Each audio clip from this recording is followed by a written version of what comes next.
The HTC One is the follow-up to last year's One X and One X Plus, which were some of our favorite phones of the year. This year, HTC has taken its One brand strategy and simplified in the same fashion as the iPad or MacBook. While HTC hasn't confirmed that it will take this approach every single year, it appears that the company is poised to release a new One flagship phone with no difference in title outside of the year it was released. But more importantly than brand, how is the actual device itself? For starters, it's a marvelous handset to behold, with gorgeous industrial design that involves an intricate machining process beginning with a single solid piece of anodized aluminum, the grade of which is even higher than what you'll find on the iPhone 5. But there's so much more to the One than just its overall design. For instance, HTC also throws in a 4.7-inch 1080p display, a 1.7 GHz quad-core Snapdragon 600 processor, a 4-megapixel Image Chip 2 ultra-pixel camera on the back, and a 2.1 megapixel front-facing cam on the front, MHL,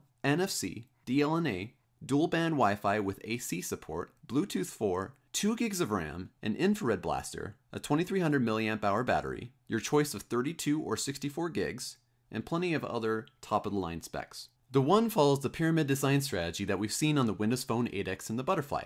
This process stacks the largest components up front in a pyramid fashion, which allows the phone to be thinner and offer a sleek and natural curve in the back that makes it easy to hold in our hands. As we mentioned earlier, the entire phone was crafted out of a single block of aluminum, with polycarbonate injected into the edges and 2 major strips on the back. It looks elegant and classy, and it also makes us a little less worried about its durability if we were to drop it. The display is covered with Gorilla Glass 2, and 1080p movies on that display look absolutely phenomenal. Also up front, you'll notice a set of boom sound speakers both on top and bottom. These speakers are set up for a solid stereo experience while you're watching movies or even just listening to music or taking calls on loudspeaker. They're capable of blasting Beats audio, which results in a much fuller sound than anything we've heard on a smartphone yet. The power button on top doubles as an infrared receiver and transmitter, so you can use the One as a remote. Additionally, the micro USB port on the bottom can be used for MHL, so you can hook your phone up to any HD TV and watch movies straight from the device. Another huge change on the One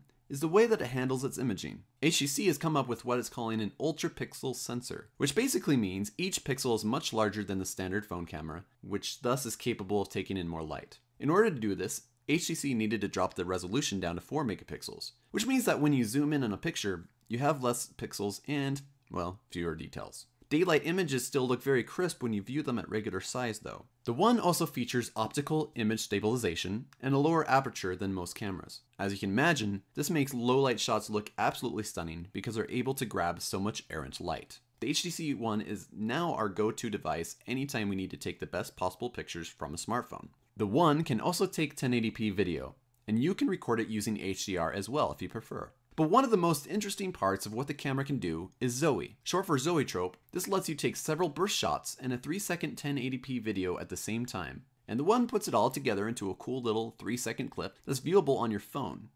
And it can be uploaded and shared with family and friends. Think of them as those moving pictures seen in Harry Potter. While it doesn't sound all that useful at first, we actually found some clever uses. For example, the phone can take all of your Zoes and still shots from a specific event or date.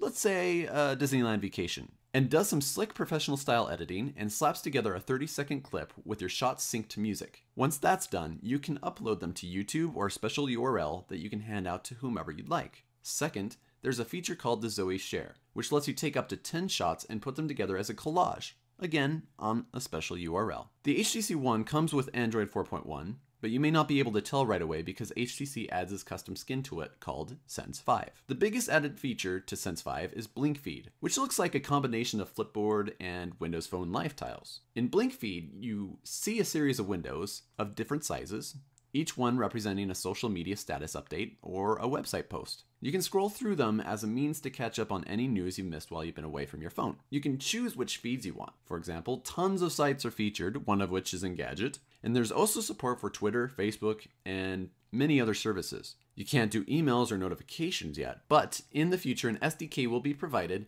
which will hopefully allow these activities and make it even more useful to power users. The sad news is, it can't be completely disabled, but at least you can change the default homepage so it doesn't pop up all the time. Sense 5 also features a modernized font and a sleek new look all the way around, including a new app tray with vertically scrollable grids, the ability to change grid size, and the option to place apps in folders. You'll also find a new kid mode that lets your kids use your phone without you worrying about important information getting deleted or moved around. Overall performance was great thanks to the quad-core Snapdragon 600 chipset. Everything looked incredibly smooth with no lags or stutters. Gaming was definitely an enjoyable experience as well, with graphic-intensive titles like Shadowgun, Riptide, and Real Racing 3 running with few, if any, frame skips. It almost feels as though we're playing on a console. Overall, the HTC One is one of the best phones we've reviewed to date. It's crafted exceptionally well, the display is beautiful to look at, the camera is much better than the megapixel count says, and it performs like a charm. We also like most of the firmware, though we're still not convinced that blink feed is worthwhile. This is Brad Mullen with Engadget, and if you're interested in learning more about the One, our review goes into a lot more detail.